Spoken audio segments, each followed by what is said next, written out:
interests of the United States. And I don't just say that for the mercantile interests that we have of trying to sell more, whether it be services or product, but we know from our history that by opening markets and lowering the trade barriers, that it raises the GDP of our nation substantially. We've found over the years with trade that the opening of markets and getting businesses, whether they be small and medium sized or big corporations, to be doing business abroad creates strength in alliance. And opening up our markets is the cheapest form of development we can have. So trade is good in general. It is very, I think, positive with respect to reaching across the Pacific. I personally think that it could be a wonderful first step in creating open trade throughout the Asia-Pacific region. And I do believe that China should join.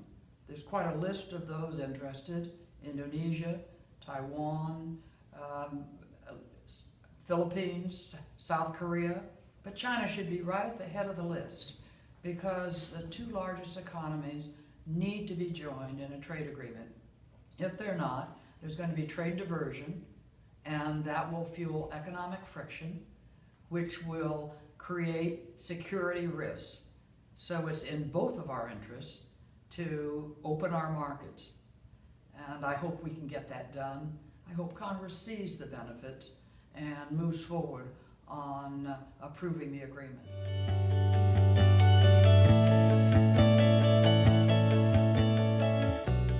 I hope members really look at the agreement.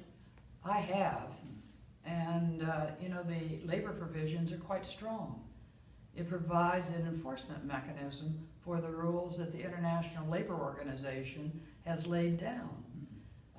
Minimum wages, proper treatment of workers, ability to associate, and similarly so on the environmental rules. Here we're spending time in Paris saying what we ought to do, and this agreement specifies some things that we must do.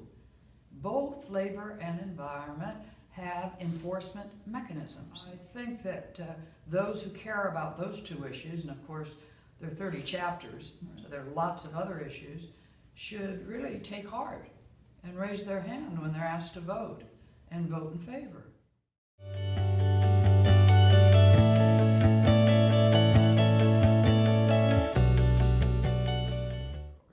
If they're tightened too much, it will have a detrimental effect, in my view. There are many ways, and I'm not a securities expert, of how we have to look at people who come here who could do us harm. But to have across the board limitation on all of Europe and destroy the waiver program that has brought a lot of applause with our closest ally is problematic.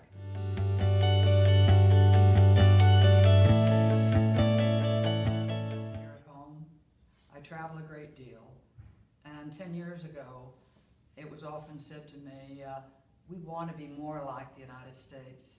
We want a strong financial system and a reliable, strong governance system. Now when I travel, some of those same people say to me, oh my, we couldn't be like the United States. We couldn't drift and not have a budget. We couldn't manage with a tax system that the World Bank puts down as 60th or 70th. If we had a streamlined economy that worked well, governance system that worked well, we wouldn't have to lecture other governments about what they should do. They would want to be like us. And now we seem to be finding it more expedient to quarrel with one another, to fail to find ways to do the right thing, even though it isn't 100% of what we want. And that worries me a lot. I think that really does cost us leadership.